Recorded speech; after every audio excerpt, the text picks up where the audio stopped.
Bismillahir Rahmanir Rahim. Alhamdulillah wassalatu wassalamu ala rasulillah. Assalamu alaikum wa rahmatullahi wa barakatuh. I wanted to say hello and welcome to everyone. Welcome to everyone here and then everyone listening or watching online. Welcome to Zaytuna College for the second lecture in our faculty lecture series. Iqra was the first word revealed to our Prophet Muhammad, peace be upon him. Iqra, meaning read or recite, established the centrality of reading in particular and seeking knowledge in general in our tradition.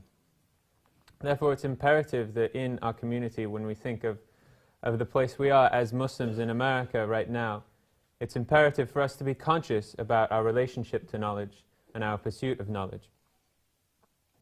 Towards that end, Zaytuna College is an important part of this story of Islam in America. And so we're asking for everyone's support. First, with your prayers, please keep us in your du'as. Second, with your financial support, such as joining us on February 18th for the benefit dinner with all three co-founders in San Jose. And third, by spreading the word about Zaytuna, considering applying or telling others about applying. And although the application deadline has passed, we're still accepting late applications. As for today, the title of Sheikh Hamza Yusuf's lecture is How to Read a Book, which alludes to a book written in 1940 by Mortimer Adler. The suggestion for this lecture came from students, and so we'd like to thank them for that suggestion, and we'd like to say to everyone else, we hope that this can provide a step for allowing us to work together as Muslims in America, thinking consciously about our relationship to knowledge and building institutions of knowledge here in America. And finally, may God allow all of us to benefit from everything that is going to follow in this talk. Without further ado, Sheikh Hamza Yusuf. Assalamu alaikum to everybody in the data sphere.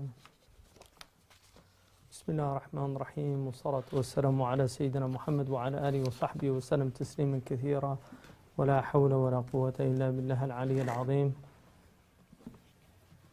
اللهم افتح علينا حكمتك وانشر علينا رحمتك يا ذا الجلال والإكرام وصل اللهم على سيدنا محمد وعلى آله الكرام ولا حول ولا قوة إلا بالله. Alhamdulillah, it's good to see everybody. I've been absent. Haven't been well either, so I request everybody's dua, inshallah. The topic, inshallah, I'm going to discuss tonight is actually taken from a book which I was fortunate enough to actually have studied with Dr. Adler in seminars, and he was a friend of my father's. And my father had studied with one of his mentors who actually taught him how to read a book. And that was Mark Van Doren, who was my father's teacher at Columbia for my father's duration at that university. And Van Doren used to teach a course using great books or classic literature. And out of that came a group of intellectuals in the United States that adopted a certain program that they believe would help revive liberal arts colleges. But one of the things that they recognized, and Adler wrote this book for this reason, is that most people do not really know how to read very well. We learn abecedarian reading, which is basically how to read letters on a book. We can open up a book and read words. But to actually become a really good reader, a solid reader, is a set of skills that are acquired over actually a long period of time. And one of the things about our tradition in particular, it really is a tradition that is rooted in reading. The Prophet ﷺ's first revelation was Iqra, is read. And he was told, Iqra bismi rabbika alladhi khalaq, read in the name of your Lord. And the ba there, bismi, in the name of, is what the Arab grammarians term ba al-isti'ana. It's the ba that you use, the instrumental ba.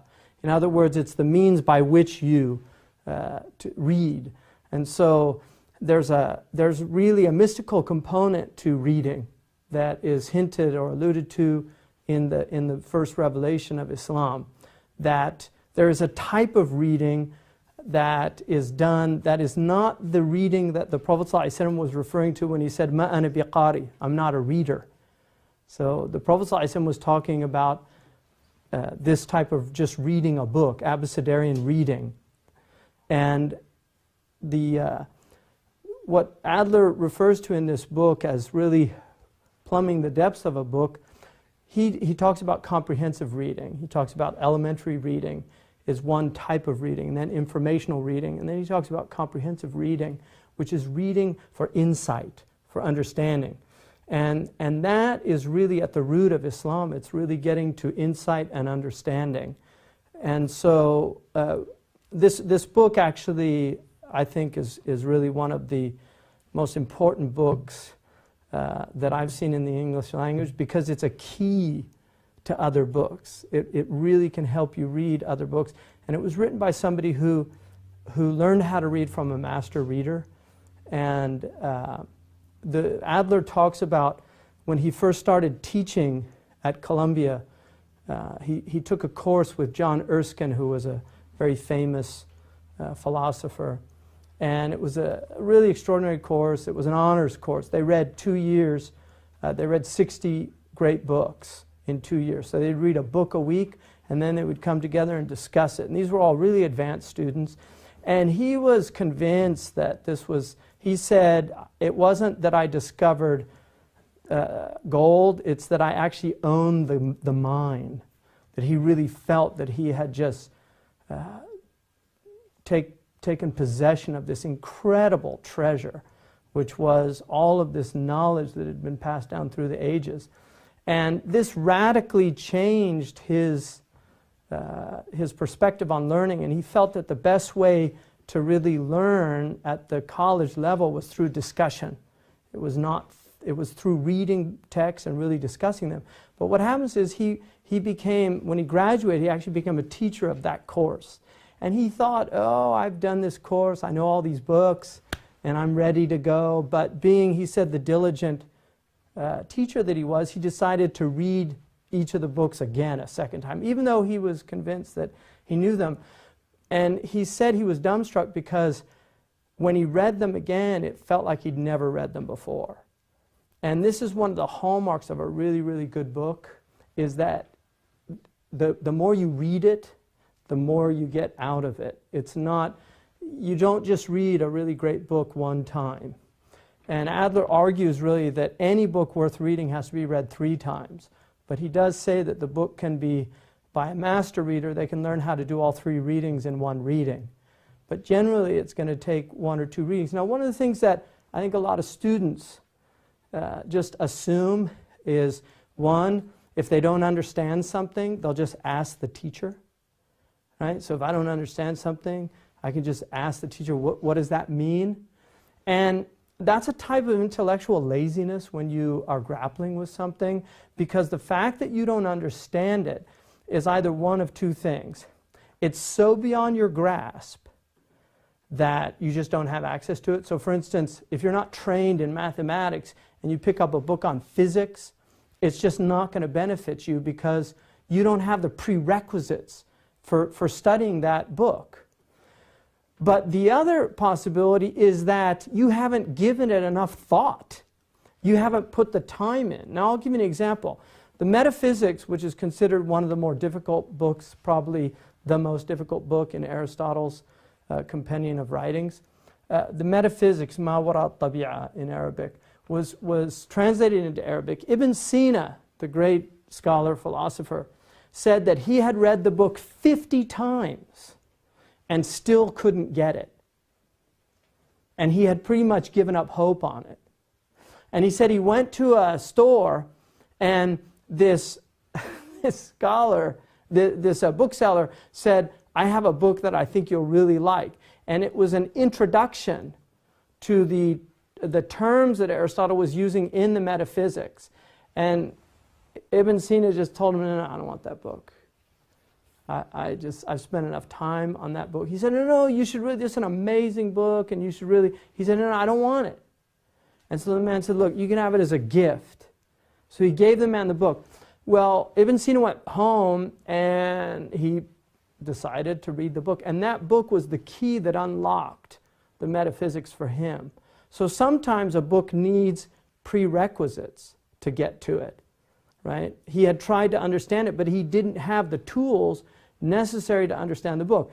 Most of the books that you see in our tradition, if you take a book, for instance, like Tuhfat al-Ahwadi, which is a commentary on Imam al-Tirmidhi, if you take a book like that, the hadith pretty much assumes one thing. The Prophet ﷺ assumes one thing when he's speaking, that you understand the Arabic of the 7th century, because he was speaking to the most intelligent, literate people, and he was speaking to the most common people of his peninsula. And he said, نحن أمة أمية لا نكتب ولا نحسب. We're an unlettered community, meaning his first community. We don't read and we don't calculate.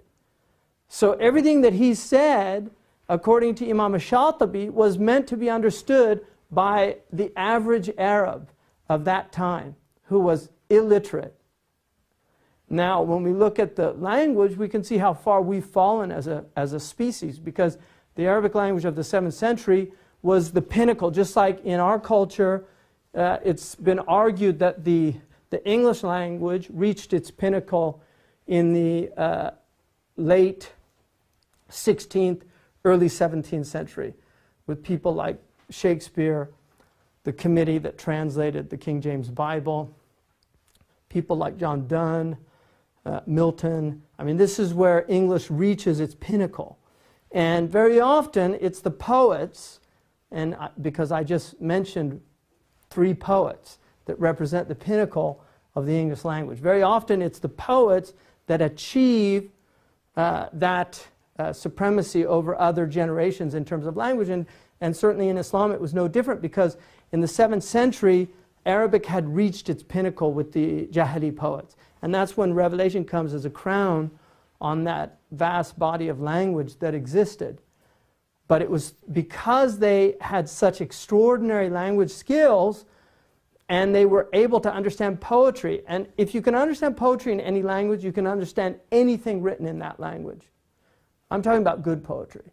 And that's why poetry is so important to study. Because one of the things that poets do, people that have very literal type minds, they say, why doesn't he just say what he means? Why is the poet, why does he talk in metaphors? Why does he talk in this ambiguous language? Because when you study poems, like 2 rows diverged in a wood and I, right?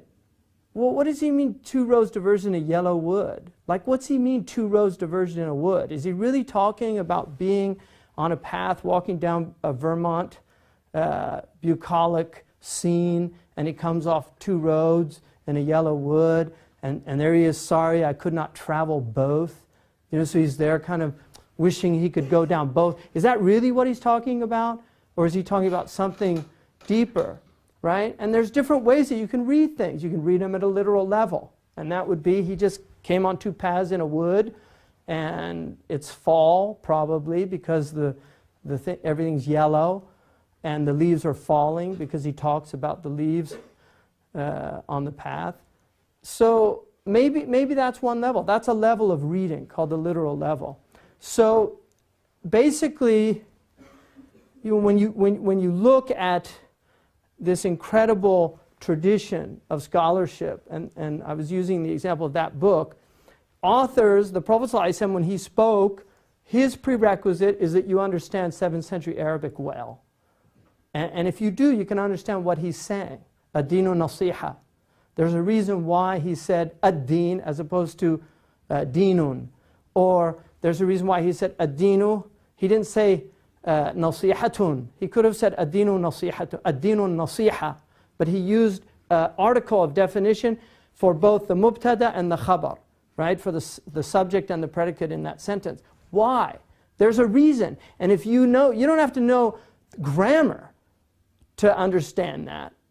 If you know Arabic in the way that the 7th century Jahili Arabs knew it, because they would know exactly what it meant. That was their language.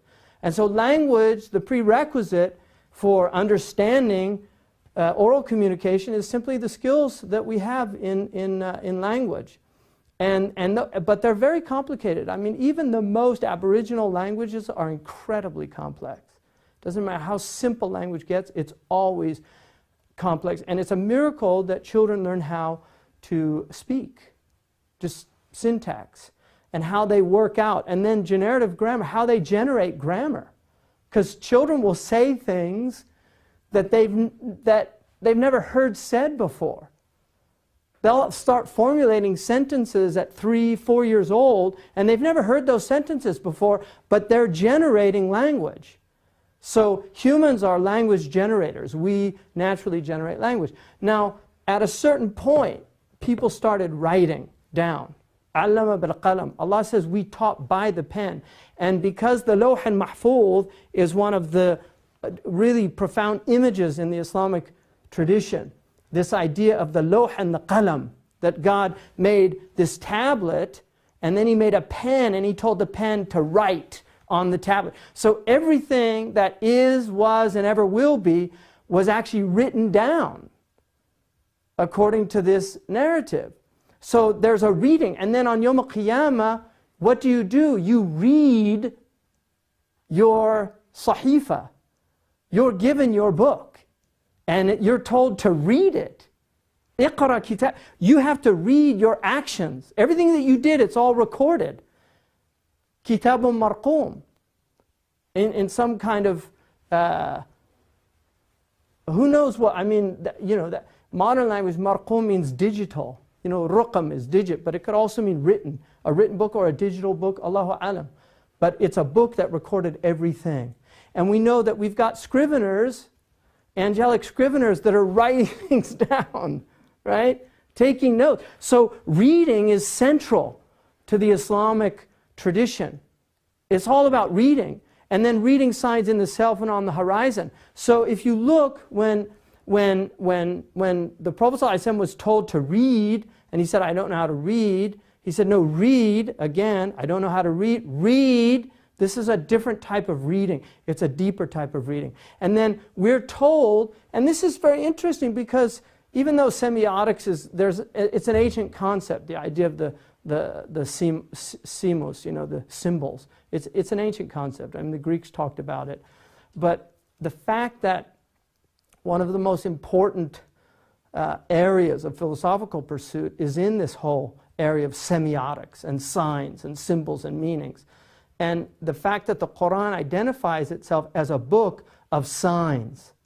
And signs are to be interpreted. You have to know what a sign, you have to be able to read a sign in order for that sign to be meaningful for you. If you don't read the sign, it's of no benefit. If you come and there's a sign that says danger, cliff ahead, sharp turn, and you speak Russian and the sign's in Arabic, and you go off the cliff, it's because you couldn't read that sign. But if you saw the sign, you read the sign in a language you understood, you'd save yourself from the danger of possible destruction or destruction itself. So reading it's just foundational. Now, if you look, one of the things he points out, if you look, one of the first and most important things, there are many types of reading, but basically there are 3 fundamental things that people read for. One is amusement. Less so today than ever before. Traditionally, people read for amusement as a pastime. And you would often see people just on trains or before that even, just sitting with a book. Henry David Thoreau talks about meeting a farmer in Massachusetts out near Concord, where he was staying near Walden Pond, who was plowing a field, and he had Homer's Iliad in his pocket in Greek. And then when he would take time to rest, he would sit down and he would read Homer's Iliad. And Thoreau said, I started discussing it with him because at that time, Massachusetts had about a 98% literacy rate. They've never achieved that before. And one of the things they studied in grammar schools was Latin and Greek. So here's a farmer, peasant farmer, who's reading Homeric Greek, which is, it's difficult Greek. There's four Greeks. There's Homeric, there's Attic Greek, which is the Greek of Plato, and then you have Koine Greek, which is New Testament Greek, and now you have modern Greek. And each one is a very distinct language. The Homeric is really the most vast in terms of vocabulary, just like Jahili Arabic. It's much vaster than what comes after. I mean, the Quran reduces the vocabulary considerably because the Quran was meant to be understood by lots and lots of people. So the actual number of words in the Quran are far less than exist in the Arabic language. And there's no really difficult words in the Quran. And it's very interesting. The Quran uses very easy to grasp terms. There's what they call gharib al-Quran, but generally it's not difficult Arabic in that way. So he meets this, and he said, when he started discussing it, he really didn't have an idea of the themes of the book, but he just thought it was the greatest yarn he'd ever read. This yeoman. He's reading it for amusement. Now, Socrates quotes Homer a lot for edification, like he uses him as a source of wisdom. And it could be argued that the whole foundation of Greek civilization is Homer, is the Iliad and the Odyssey, right? But you could read the Iliad purely for amusement. It's just a great yarn for somebody. Now that people read like People magazine, you see people reading People and Self and Us, right? All these, it used to be Life. Now it's Self, right? So they read these, and these are kind of these opiate magazines out there. Just everybody just reads them, and they're kind of meaningless tripe, and there's nothing really in them. You're not going to be edified to find out that so and so's got bulimia, or so and so's getting a divorce, or Angelina is upset with what's the other one? No, the girl that. Jennifer, there you go. See, we know all these things because it's in your face everywhere, right? You can't go to the supermarket. My mom's 90 and she was at the supermarket and there was an old lady with her. I mean, she's not old for my mom because she was probably only around 75. My mom says old is 10 years, whatever you are, older than whatever you are. So for my mom, 100 is old now. But, this older lady looks at my mom. They're looking at all the magazines on that rack, National Enquirer and Spectator, whatever they are. People, and she just looked at my mom and she said, "Aren't you glad we're on the way out?" So what's interesting is if you look at somebody like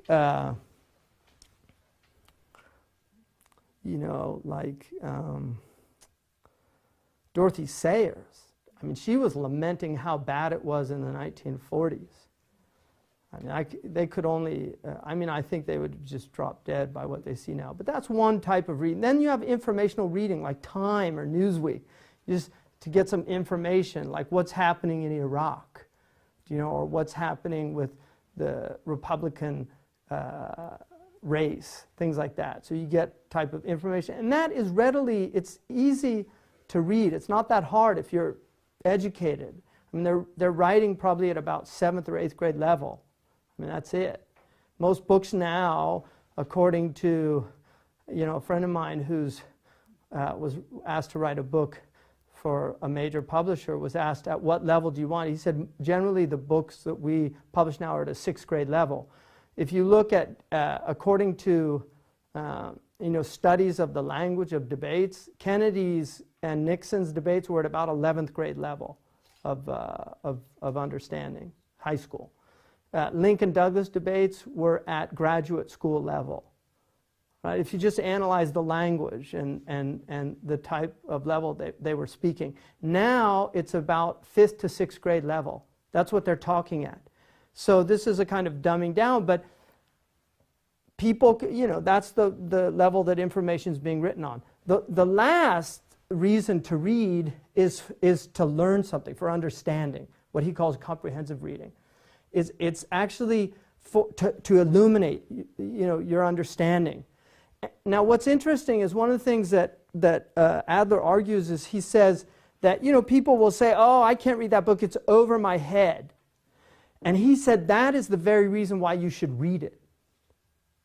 Because if you always read things that are at your level, you will never improve yourself. You won't get anything. But when you read something that's over your head, it forces you to, like pull-ups, right? The bar's over your head. And so as you pull up, right, it's really hard at first, but if you keep trying, it gets easier and easier. You can do more and more. Now, one of the things St. Augustine said about his education, and he was educated in what are called now, in our tradition, the liberal arts. Even though most liberal arts majors cannot, if you ask them what are the liberal arts, they won't be able to tell you. Even though they have a bachelor's in the liberal arts or a master's in the liberal arts, they won't be able to tell you actually what they refer to. But Augustine wrote a book called, it's not really a book, but it's an essay on Christian doctrine, in which he argues that it was essential for people to know these language arts before they went into the Bible to understand it. And he identifies them as grammar, rhetoric, and logic. And what he said, by mastering these arts, he said he was able to read, he was able to understand anything that he read and to articulate anything he thought. I mean, that's the definition of a literate person. That they can understand what they read and they can articulate what they think. Because a lot of people can't articulate their thoughts. I wish I could put it into words, what I'm trying to say. But they don't have that. That's a skill.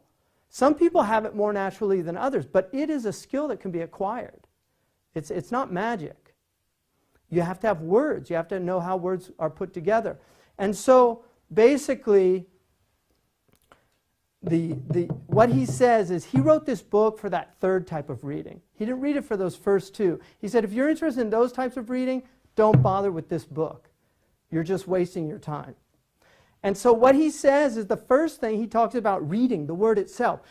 You have to know words. Because one of the real problems with language is that we simply assume, because we learn language as children, we heard our parents say things in context, and we worked it out. We worked out what words mean in context. But many words are ambiguous. You have in logic something called an amphibole, which is where you have double entendres, syntax that can actually mean different things, even though it's said the same way. Sometimes it's written, and sometimes it's how you speak it, right? Like, if in America you have the right to bear arms, right? What does that mean? You can have a weapon. Some people could think what you meant was you have the right to take off your shirt and show your arms, right? Because in some cultures, women don't have the right to bear arms. Like in Saudi Arabia, it's illegal for a woman to bear her arms, right? So there's an example, of something that's just, the language is not clear. Now that's a kind of humorous example, but people actually misunderstand language all the time for that reason. And you have a whole set of fallacies in logic called the fallacies of equivocation, which is where things can mean more than one thing. We're using a term to mean different things. To give you an example, you could say that, only men are rational animals, right? Does everybody agree with that statement? Generally. I mean, jinn are rational and angels are rational, but we'll just, some people don't really accept those other categories. So we'll just say all men are rational animals. You accept that, Mahasan? Yeah? Okay. Women are not men. Therefore, women are not rational animals, right? Does that sound reasoning?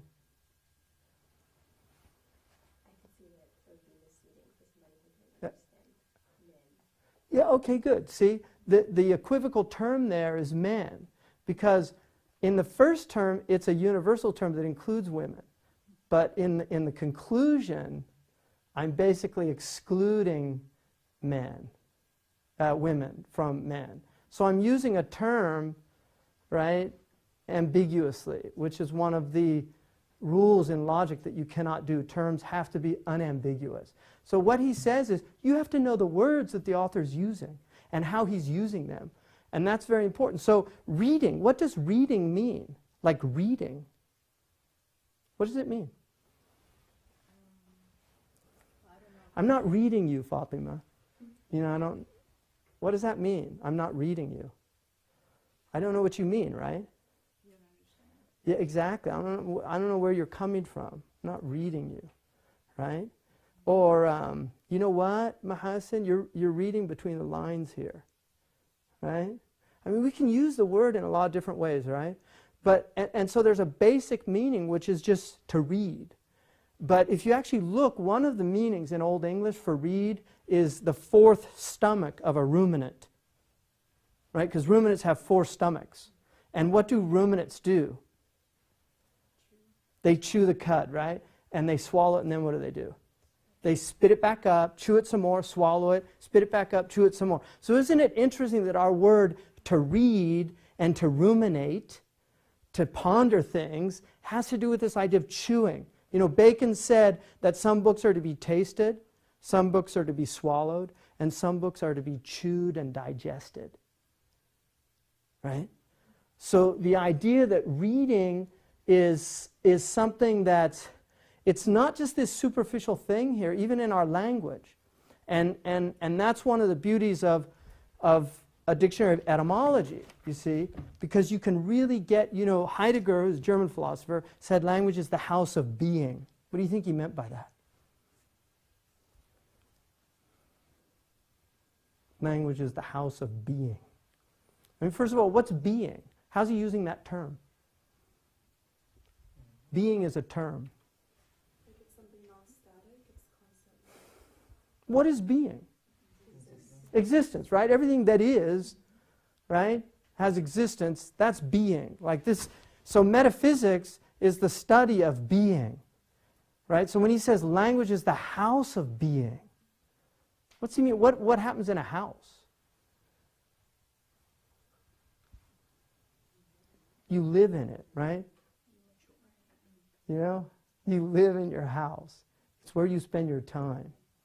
So for us as conscientious beings, right? Because we're really, out of all these other animals that are out there, we're the ones that are thinking about what's going to happen to, you know, my retirement plan. You know, there's no birds worrying about their 401ks. They're not out there. There's no lizards that are like, oh my God, the economy is so depressed. You know, what am I going to do? You know, right? They're not out there. But because we can actually think about things, you know, cogitate, think about the future, worry about the future, like language is where all this experience is residing, right? It's residing in our language. And he felt that if you could get back, he believed Greek was the essential language. That if you could get back to these ancient terms from the Greeks, you could really understand like if you could really get to the meaning of philos and agape and eros, terms that dealt with love, because there's different types of love. The Greeks distinguish. The Arabs distinguish. We don't really distinguish. We have to use adjectives to differentiate between our types of love. But other languages actually have different words for different types of love because they recognize they're not the same. So one of the really important things to have when you're reading seriously is, if you're reading a great writer, because great writers, they differ from other writers in that they're very specific about the words they use. You know, and when you get into poetry, it's even more so, because poets are not only using words based on their meanings, but they're using words based on their sounds. Like in English, we have mutes and liquids. Do you know mutes and liquids? Like ka is a mute, because a mute sound, you have to have a vowel to complete it, right? So you have a word like stop, you know, the P is a mute sound. So, you know, if a poet uses a mute as opposed to a liquid, he's doing it for effect, or she is doing it for effect.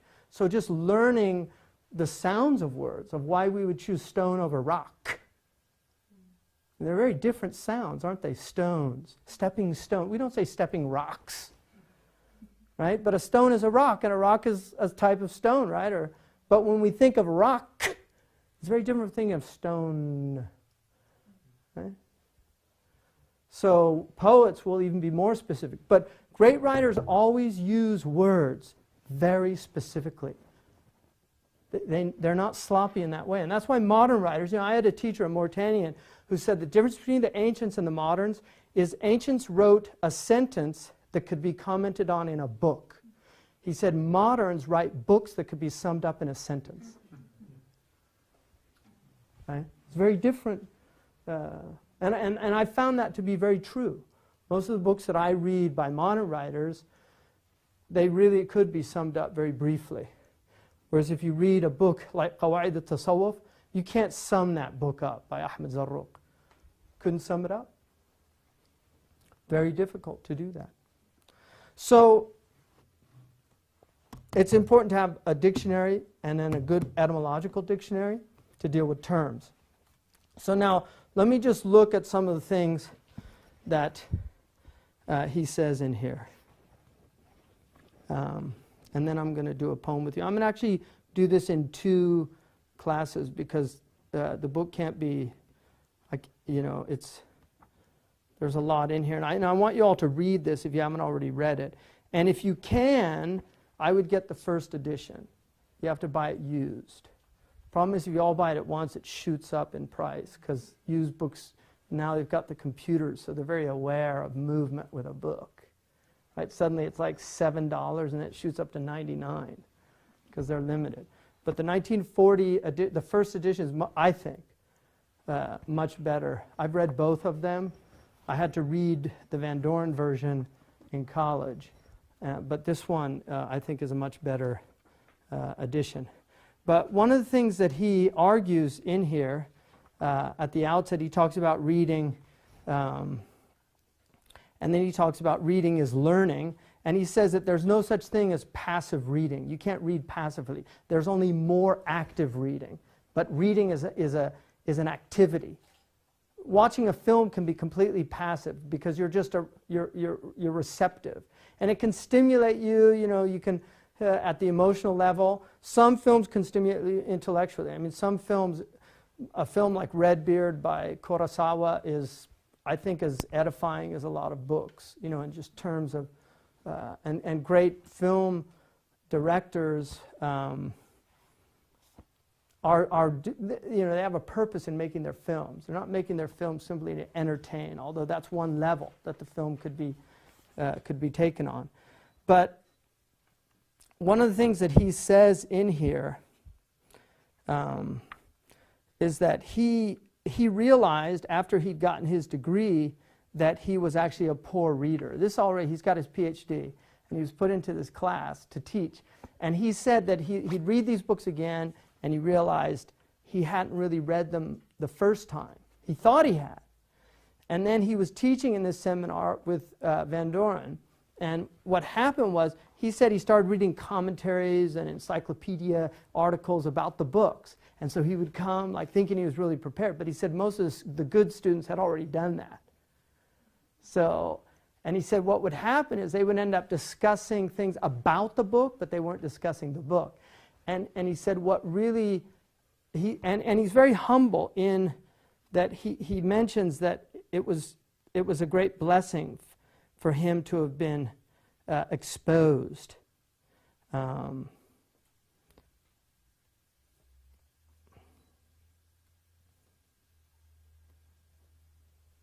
He says, fortunately for me, I was found out, or else I might have been satisfied with getting by as a teacher just as I had got by as a student. If I had succeeded in fooling others, I might soon have deceived myself as well. My first good fortune was in having a colleague in his teaching, Mark Van Doren, the poet. He led off in the discussion of poetry, as I was supposed to do in the case of history, science, and philosophy. He was several years my senior, probably more honest than I am, certainly a better reader. Forced to compare my performance with him, I simply could not fool myself. I had not found out what the books contained by reading them, but by reading about them. So he realized he really hadn't read these books. And this is why textbooks, you see, the reason that you study textbooks, do you know why you study textbooks? You know why other than the money that the textbook industry makes because you can't copyright old books, other than the money they make. And that's why they change them every year. They have even though no new information, they just change them so they make money. But you know why you read textbooks? You don't know? Anybody? What's the summary of the books that are already read? It's basically so-called experts that have read the original books in that field, and they summarize the knowledge for you. It's digest knowledge. So what they're saying is, you're too stupid, to really to read original source material. So we're going to give you this dumbed-down version.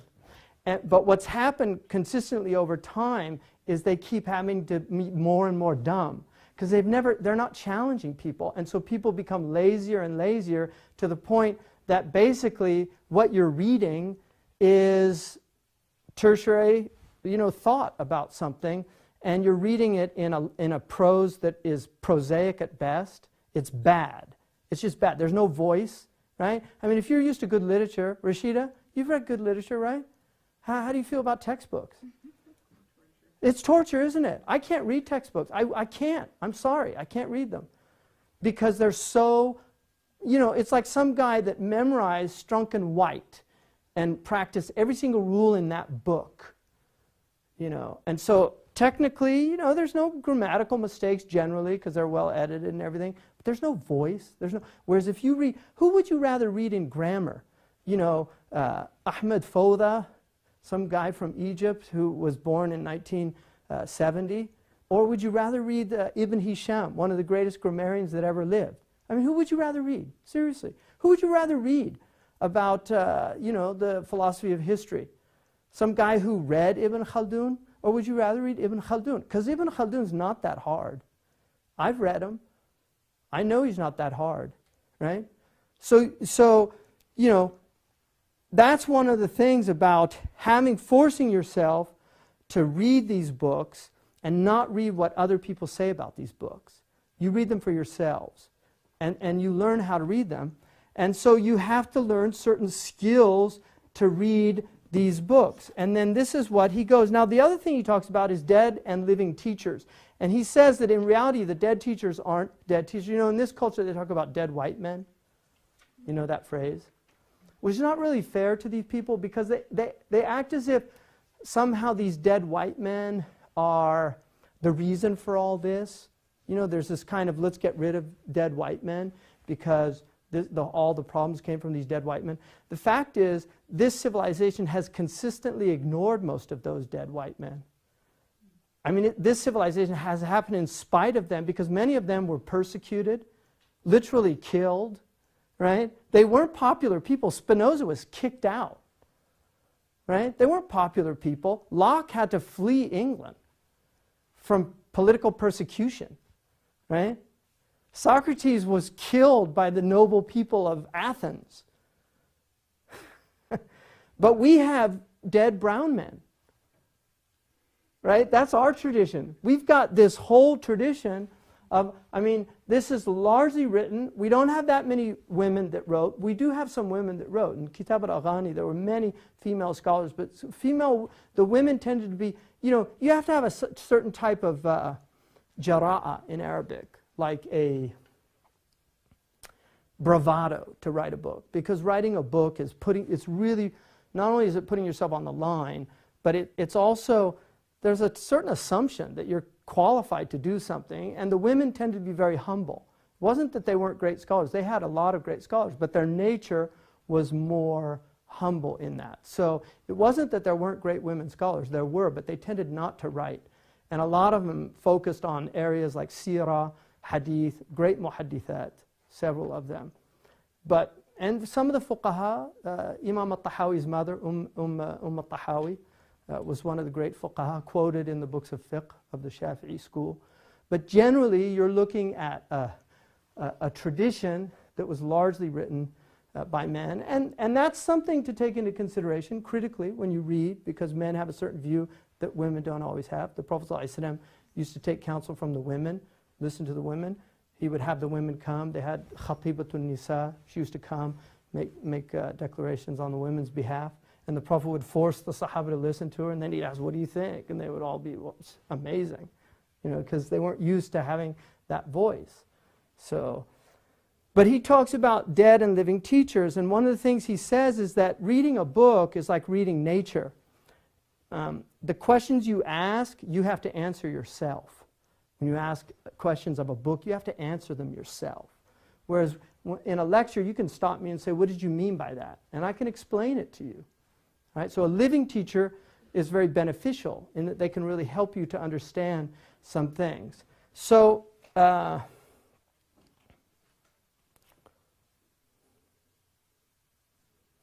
he talks about, long before the magazine existed, live teachers earned their living by being readers' digests. Right? In other words, a lot of what teachers and lecturers did is that they learned all these things and then they were able to transmit them to other students. But in the end, the work, you have to do the work. All right, what time is it? Okay, so what I'm going to do right now is, this is just part one of this lecture. But I'll go over quickly. He said that there's three basic ways of reading a book that's worth reading. And he talks about, that you have to read it structurally, which is, he uses the metaphor of architecture, which is a good metaphor. So what you understand is the architecture of the book, because any great book is written with a structure in mind. If you read Imam al-Ghazali's book, the Ihya has extraordinary structure, and he articulates it early on in the book. If you look at it, he has 40 books. There's a reason why he put, what's book 20 in the Ihya? Do you know? Does anybody know book 20? Nope. What's book 20? Nobody? Book 20 is the book of the Prophet's character. So he puts that right at the heart of the book. And out of 40 books, he puts it right at the heart, because that's the heart of that whole opus. Well, what he's saying is, here's the embodiment of everything that I'm talking about. All these virtues, all these qualities that I'm telling you to inculcate, this is the one you should emulate in them. But he's got 4 books, so he does quartet. And there's a reason why he has a quartet. I mean, there's a reason why we have 4 movements in music as well. 4 is a very interesting number, and they were very interested in numbers. There's 4 amzija, right? The mizaj. There's 4 seasons, right? So 4 is very important in the life of man, because we have 4 basic seasons in our lives. We have our childhood, we have our adulthood, maturity, and then we have our fall, right? And then you have your winter, your last period. And so he puts these in the 4, and then he's got, the first is the book of knowledge. That's where he starts, because he's going to define for you, this is Ihya Ulum ad-Din. But before I'm going to show you how to revive these sciences, I have to tell you what the ilm is. Because this is a book about knowledge. So I'm going to define my terms, right? So it's a very structured book. So you have to look at the structure of a book. Now, some books are very nice in that they give you what are called analytical chapter summaries. So you have like a chapter heading, and then you have the analytical summary. So the author is telling you, here, this is what this chapter is about. You'll get that. But you should be doing that work. You have to really break down a chapter, right? So looking at the structure of it. And then you have to look also, the second type is the analytical, the interpretive, where you really have to see what the author is saying, what's going on, right? And then finally a critical reading, which is where you begin to engage in a these are the 3 types that he said every book has to be read 3 times. The first is to get the structure, the second is to understand the book, and the third is to have a conversation with the book. And you can only, he said a lot of people will jump to the 3rd reading. They'll read it critically without really understanding it. And that's where you get people, oh, that book, it's rubbish. Why? Oh, because, the author's full of it, whatever. But have they really understood the author's positions? Because in a lot of cases, they haven't. There's people that are entrenched in ideological positions. If I'm a Keynesian, any monetarist that I read, I'm just going to disagree with him off the bat. But if I don't have a position economically, maybe I'm a Keynesian, but I'm open to persuasion. persuade me that monetarist policies are better than Keynesian. Or maybe there's a third way. Maybe there's some synthesis out of this dialectic. Or maybe there's a fourth, a fifth, or a sixth way. Maybe we can think outside of the box, right? But if I'm entrenched in a certain ideological viewpoint, there's no way I'm going to be able to read a book with an open mind. So that's one of the things, suspending your criticism, charitable reading. All right? So basically what I want to do now before we end is I want to look at that poem. So could everybody read? This is a poem by Percy Bysshe Shelley, because reading poems are like reading a book in miniature.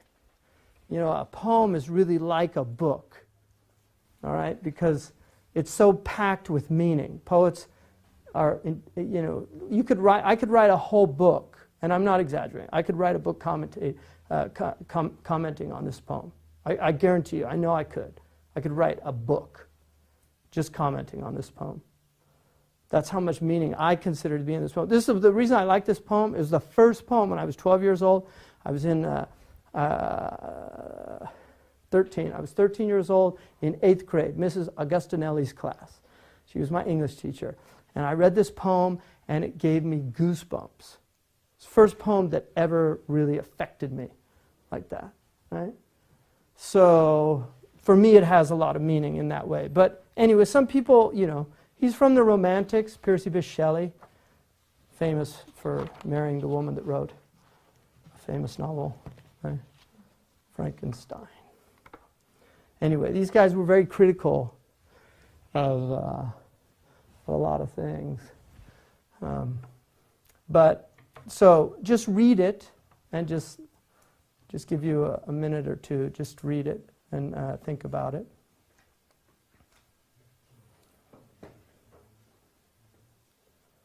Do you have a copy? Yeah.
So,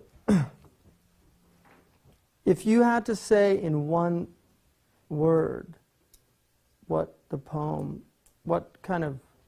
you felt reading that poem, what would it be? That's like, yeah. I guess if you hyphenated them, we could consider them one word. Yeah. Okay. Why? What's the feeling? What did you feel? Have you read it before? No. So it's the first time you ever read it. Okay. It's a famous poem. So what did you feel? Overwhelmed. Yeah. It was just like so much meaning in every single line that it was like overwhelming. And what most struck you about it? How I think it's kind of random, but at the same time it was just I couldn't put. I don't know what was the main point, but okay. Every single line was the main point. Okay. Can anybody identify what you think the main point is? Rashida, what do you think the main point is in here? I think the main point, well, for me it was kind of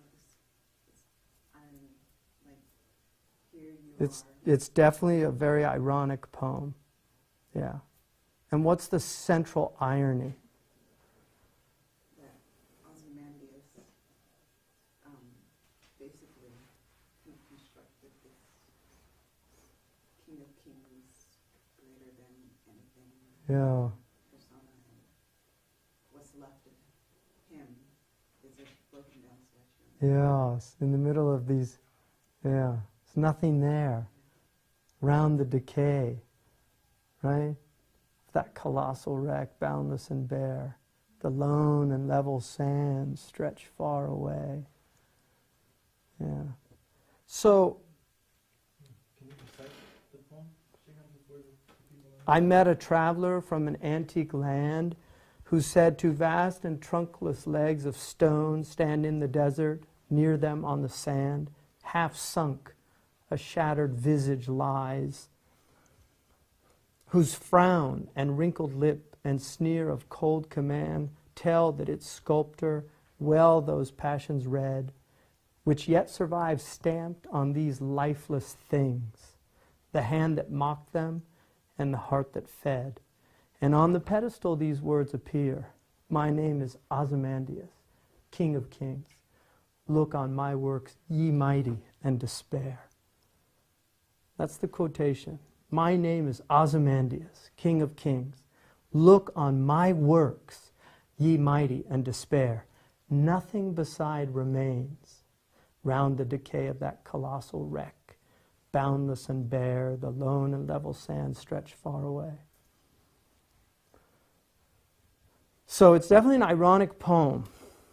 Now, if you get into are there any words that Ozymandias is actually a real name? Because this was during the British when they were beginning to discover Egypt, and they were coming back. They were actually bringing things back as well, but they were discovering, and so they had these travel logs. It was very popular to read about their experiences going up the Nile and seeing all these incredible Egyptian ruins of the pharaohs, and became in England it was a big deal. And so he's writing this poem about somebody who's come back, and he's telling him about his experience, right? And he's going to tell him about this. He was out in the desert, right? And then he saw this two vast and trunkless legs of stone, right? Trunkless legs of stone. It's amazing, trunkless, like there's no body, just the legs of stone are there, right? Stand in the desert, right? They're standing there without a trunk, right? Near them, and then nearby on the sand, half sunk. And another really strong, and you can see the trunk sunk. You see, these are the internal rhymes of the poem. I mean, these are. He could have said he could have described half buried. He could have said, right? But he didn't. He said half sunk. A shattered visage lies. And sunk is something we normally think of the sea, right? Something sinks in water. But here's sand. There's another type of water, the water of earth, right? Half sunk, a shattered visage, right? What's a visage? It's the face, right? And this is important because, that's an older word we don't know. So you have to know why he's using a visage, right? Lies, whose frown and wrinkled lip and sneer of cold command. What's he telling us about this guy? His character, right? Tell that its sculptor well those passions read, right?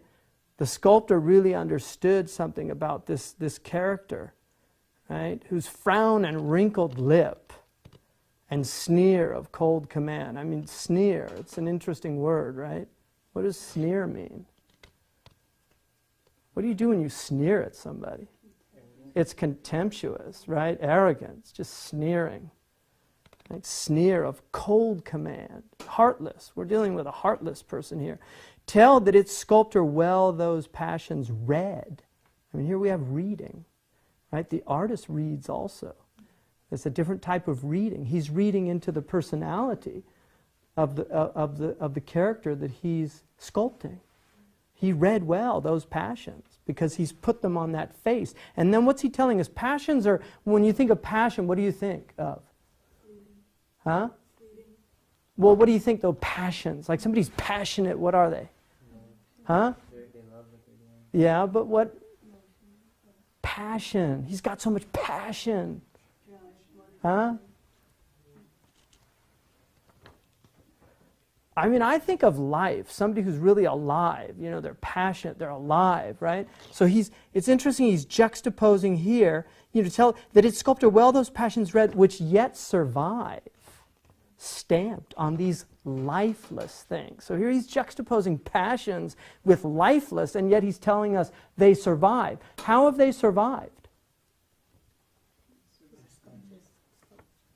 The sculpture. You see, so this is Shelley's own little, we're getting into his philosophy now, because Shelley was a romantic and believed that in the immortality of art, that art was one way of achieving immortality. And so what he's saying is, look, Ozymandias doesn't really live anymore except because of this artist, right? So the artist actually outlived Ozymandias because he's the one that left behind this thing. It wasn't Ozymandias. He paid for it, but it was the artist that produced it, right? So he's that its sculptor, well, those passions read, which yet survive stamped on these lifeless things, the hand that mocked them. What do you think he means there? Mock them. And the heart that fed. What does he mean, the hand that mocked them? What does mocked mean?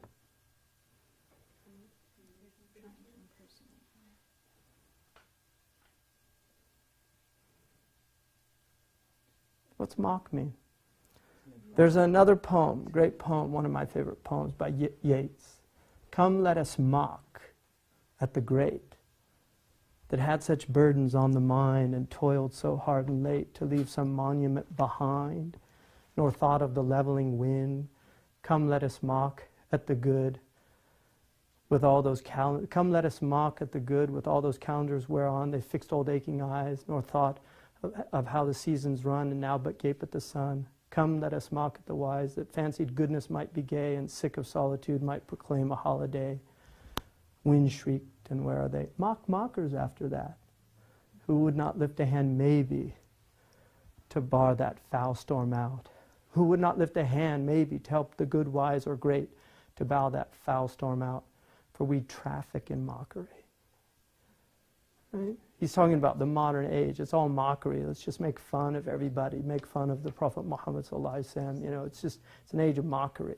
Make fun. Everybody's open game. Make fun of politicians. Make fun of everybody's open game for mockery. But is that what he's saying here? The hand that mocked them. See, this is importance of knowing terms. Yeah, that's what he means. He means more imitate, because that in his time, mock also meant to copy or to imitate. The hand that copied them, because he wasn't mocking.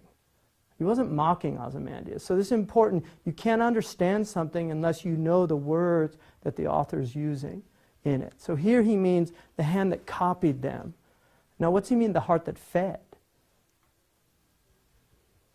Wait, the hand that mocked them referring to the words? Or the passions. Yeah, he copied those passions. He nailed them. He got them on that face in stone. Right? The hand that mocked them and the heart that fed. What's the heart that fed? Fed what? The passion. So it's the heart of Ozymandias. He got his heart. It's a cold heart. It's a contemptuous heart. It's a heart that, it looks down, it frowns on things. Not a happy heart. And on the pedestal, these words appear. I mean, what do we put up on pedestals, right? On the pedestal, these words appear. My name is Ozymandias, King of Kings. Look on my works, ye mighty, and despair. You'll never be able to achieve what I achieve. Despair. Mighty. He's talking to the mighty. He's not talking to the peasants. He's talking to other kings. I'm King of Kings. Look on my works, ye mighty. Not peasants. They're all shaking in their boots. I'm talking about the mighty should look at me and who I am. Look on my works, ye mighty, and despair. And then, boom, he's got the exclamation mark, right? And then what? Nothing beside remains. It's just such a beautiful turn of phrase to come right after that. Nothing beside remains. That's it. Right? Round the decay of that colossal wreck, right? This giant Ozymandias. Nothing beside remains. Round the decay of that colossal wreck, boundless and bare, the level sands, the lone and level sands stretch far away. So what's he mean, boundless and bare?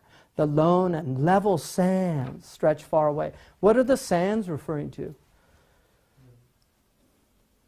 The area around. It's the desert, right? But what do you think? What do we think of sands also? The sands of time, right? So it's time. It levels everything. Everything we build, it's all going to be leveled. Time is the great leveler.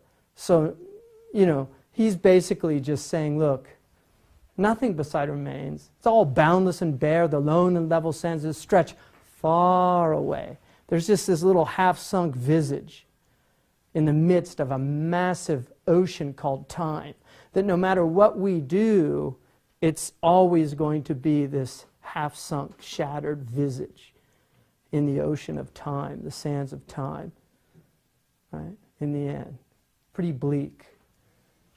Unless, وَالْعَصْرِ إِنَّ الْإِنسَانَ لَفِي خُسْرٍ إِلَّا الَّذِينَ آمَنُوا وَعَمِلُوا الصَّالِحَاتِ وَتَوَاصَوْا بِالْحَقِّ وَتَوَاصَوْا بِالصَّبْرِ. Unless people are building not for this world. Because all these things that you do here become meanings in the next world. Everything you do here is meaningful in the next world. That's another view. Anyway, so any questions, any answers? There's definitely some questions On the, from the viewers. okay, let's hear it. Yeah. Muhammad Rizal asks, can you ask Sheikh Hamza what he thinks of speed reading? Yeah. Speed reading is like trying to read on methamphetamines. I don't believe in speed reading. I think you can speed read a blog, not my blogs.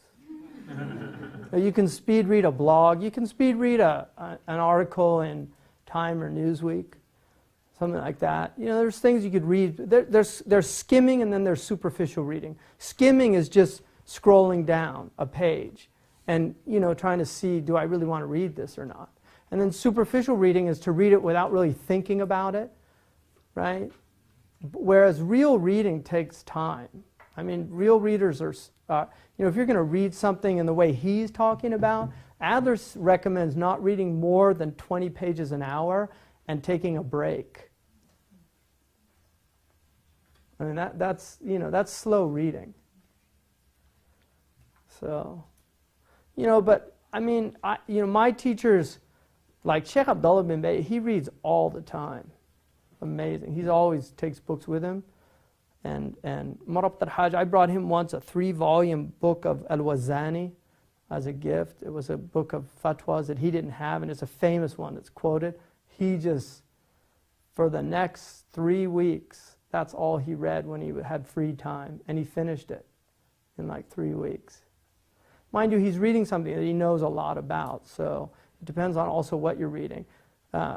Adler talks about, original communication, which are primary texts, because there's authors that are giving you original thought. And most books don't have a lot of original thought in them, because it's just not, very few humans have really original things to say. And a lot of them are actually just rehashing things that have already been said, but because people don't know tradition. Mark Twain said, the ancients stole all their best ideas from us. Right? I mean, there's a lot of truth to that statement, because people don't know where things come from. And so they read something and they think, wow, that's amazing. But then you read Aristotle and you'll see like, oh, that's where he got it from. So that happens. Anyway, so I mean, I took a speed reading course in school that I had to take when I was in school, and maybe I didn't have to take it, but I think I did actually, because it was part of, because I was a tutor when I was in school in the reading lab. But I wouldn't recommend speed reading. I'm not a fast reader. I actually read really slow. I look up words too. Like if I don't know a word, I'll look it up, which slows you down. You know, I mean, I have a pretty good vocabulary, but you know, there's words, I still come across words all the time that I either don't know or I'm not quite sure or I can't remember. You know, it's like, because you have passive and active vocabulary. Active vocabulary is what you use. Passive is what you can recognize and understand when you hear it or read it. And our passive vocabularies are much larger than our active vocabularies. I mean, our active vocabularies are usually limited to about 2,000 or 3,000 words. But our passive, active. Our passive ones, you know, you're talking a lot of words. People know a lot of words, surprisingly. I mean, even, you know, relatively uneducated people know a lot of words and also a lot of nuances. And I mean, what the average person knows is just phenomenal. That's why people are brilliant. Humans are. We're not stupid. We're very smart. You know, and memory, people say, I don't have a good memory. Rubbish. You remember so many things. It's amazing. You can all leave this room and I can ask you to tell me basically what's in this room and you remember it. I mean, how did that happen?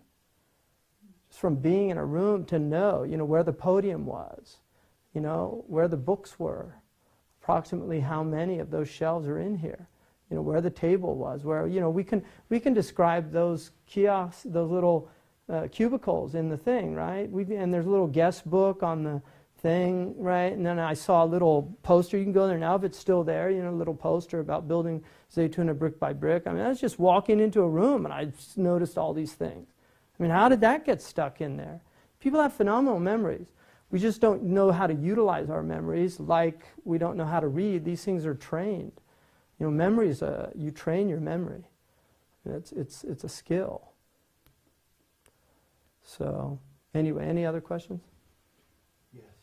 One of our students who is joining us online says, in regards to reading higher level books and primary sources, isn't it helpful to rely on something that is a little easier to understand as a means of gaining familiarity with the material and then heading into more difficult original texts? Otherwise, it would seem to be a barrier to learning if an individual becomes overwhelmed or gives up. Thanks.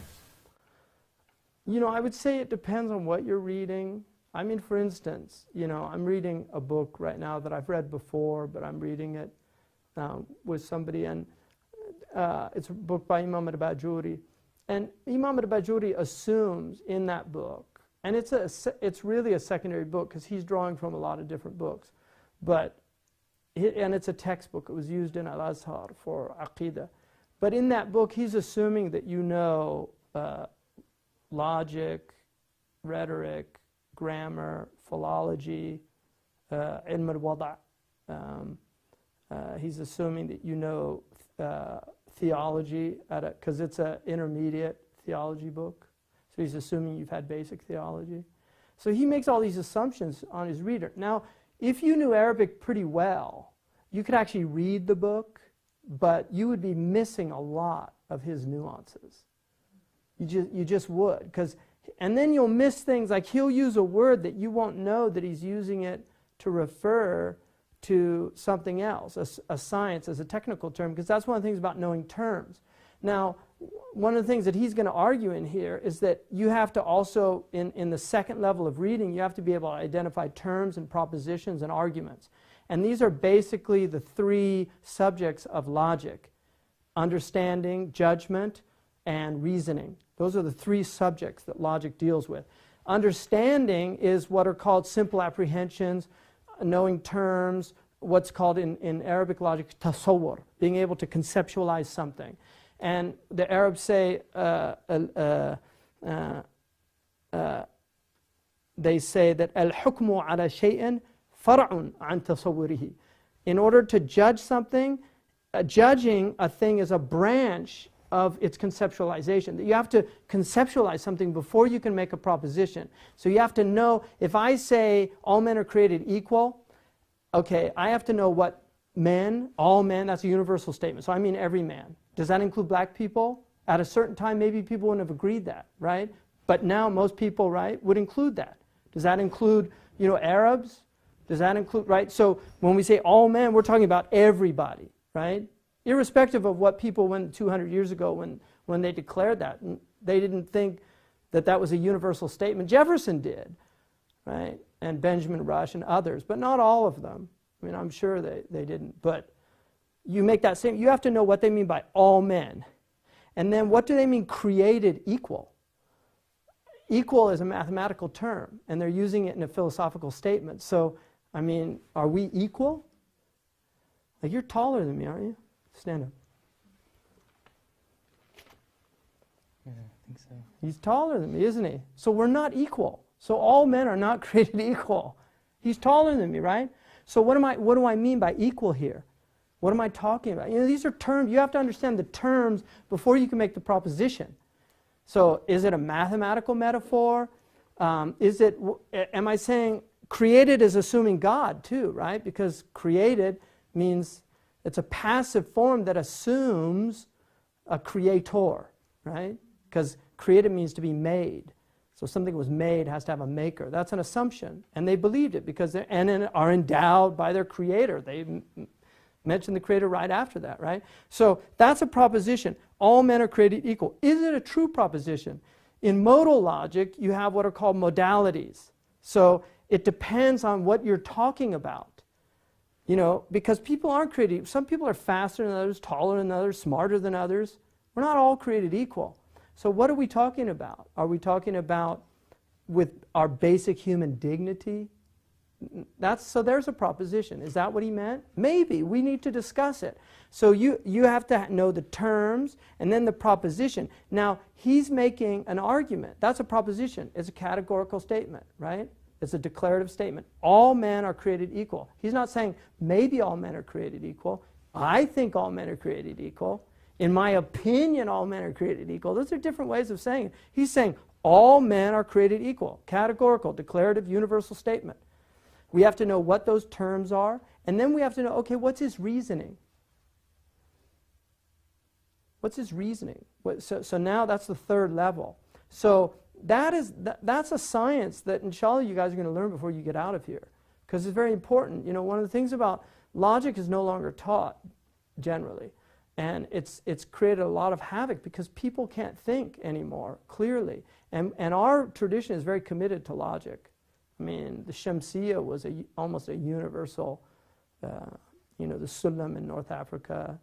I mean, one of the things about Sheikh Abdullah bin Bayya that makes him distinct amongst a lot of scholars I've seen is he really knows logic really well. So when he reasons, it's like knowing chess. Logic's like knowing chess. But you don't just know the rules, because we can all reason. I mean, we're humans. Like you can make an argument, People make arguments all the time. But there's a difference between knowing the rules of chess and knowing the strategies of chess.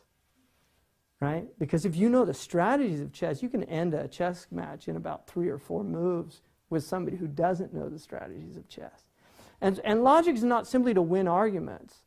It's really a means, a tool to pursue the truth. And that's why, you know, that's one of the things he says, that you should not ever want to read a book critically just to win an argument with the author. No, you should be open to being convinced. Imam Shafi'i said, I never debated anybody, but I hoped and prayed that the truth would manifest on his tongue, so I would have to submit to it. And that's a whole other way of looking at this thing.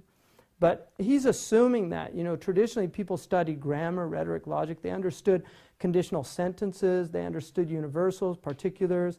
They understood definitions, amphiboles, equivocations. All these type of things are really important in language. And they're all things, they're tools of learning that you need to acquire. And the better you get at them, the better you'll be at reading, and the better you'll be at critical reading. Because one of the things about all these men, that one of the things that they share, if you go into any of these books, like Imam Sawi, you know, wrote this book as a commentary on his sheikh's book. You know, he is going to assume that you understand, you know, logic. I mean, he's just going to assume it. And he's going to assume that you understand, you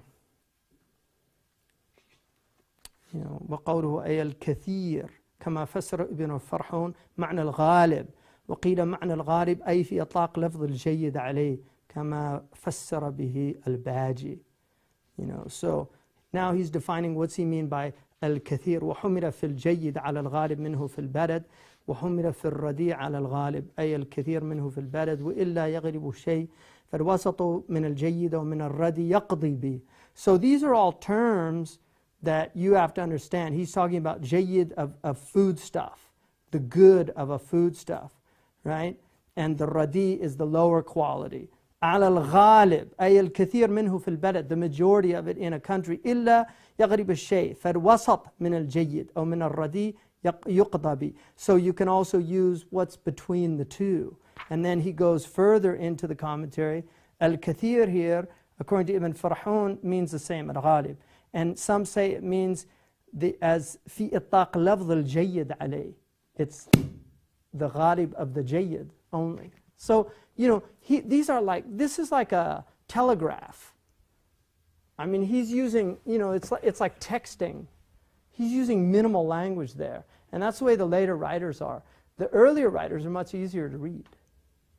But they're just, they kept distilling it, right? Because here, see, when he wrote this book, this is 6 volumes. When he wrote this book, it was assumed that you memorize the text. This is a commentary on a text that's about 150 pages. And he assumed you memorize the text. And then what the commentary is those are for the text to be memory pegs for the meanings. But this book is a condensation of another book, which is called the Mudawwana, right? Which should be here somewhere. Anyway. The Mudawwana is like about this size. So they took the Mudawwana and took it down to about this size. So they took a book like this and summarized it to this and then had to write this to explain it. So you're back where you started. But the reason they did that was because in the old days they actually memorized this. And they couldn't do that anymore. So they started writing these abridgments to keep the memory, to simplify it. So even though it was much smaller, it was actually a lot harder than this. But the memory was easier. And so this was just to explain what you had memorized, because people couldn't memorize that anymore. So that's the way the Muslim tradition kind of got into these summaries and glosses on glosses and went like that. But they're assuming at this level, he's writing in the 200 years ago, he's assuming that you have mastered a certain set of sciences. And he's not writing for some guy that's got a secondary degree from, high school or even a college degree now at Ain Shams or at Damascus University. They can't read these books. You have to study people, you have to study with people who have studied the books. And that's why the ulama say, and he talks about that. He said some books you need a teacher. They're just not going to work without a teacher. He says if it's a great book, generally it should be understandable. It's a lot harder with a teacher, without a teacher, but he said you can do it if you put the work in it. And that's true. But I'll conclude, I know there's a lot of questions, but I'll conclude. Abu Hayyan al-Tawhidi, one of the great scholars of Islam, he said, يظن الغمر أن الكتب تهدي أخ فهم لإدراك العلوم. That simple people think, inexperienced people think that books will lead the one of intellect to understanding. يظن الغمر أن الكتب تهدي أخ فهم لإدراك العلوم. You'll come to know these knowledges, right? وما يدري بأن فيها غوامض حيرت عقل الفهيم. وما يدري الجهول بأن فيها غوامض حيرت عقل الفهيم. But the ignoramus doesn't know that in these books are ambiguities that will confuse even the most intelligent of people. إذا رمت العلوم بغير شيخ ضللت عن الصراط المستقيم وتلتبس الأمور عليك حتى تسير أضل من توم الحكيم. If you try to learn this knowledge, revelation and the knowledges that go with it, if you try to learn this without a teacher, you will go astray. and affairs will become so confusing to you that you'll be more astray than Thomas the physician. And it's referring to a famous Arabic tradition of Toma al-Hakim. He was a man who inherited books from his father. His father was a physician who died. He inherited his library. So he read and learned medicine through books. And he had a book that said, Al-Habbatu Sawda dawa'un min kulli da. The black seed is a cure for every disease. But there were two dots. The scrivener put two dots instead of one on Habba. So it said, Al-Hayatu Sawda. The black snake is a cure for every disease. So he went to find a black snake, and they call it black mamba. It's a very poisonous snake. And he tried to catch it, and it bit him, and he died. So that's their metaphor for... Anyway, subhanakallahumma bihamdika ashhadu an la ilaha illa anta astaghfiruka wa atubu ilayk. Jazakumullah khairan. So I'm going to do, the next one it'll be a continuation on this, but I'm going to go into more detail, and we'll do some more poems, and also I'm going to read with you a speech to analyze as well. All right? Barakallahu fikum.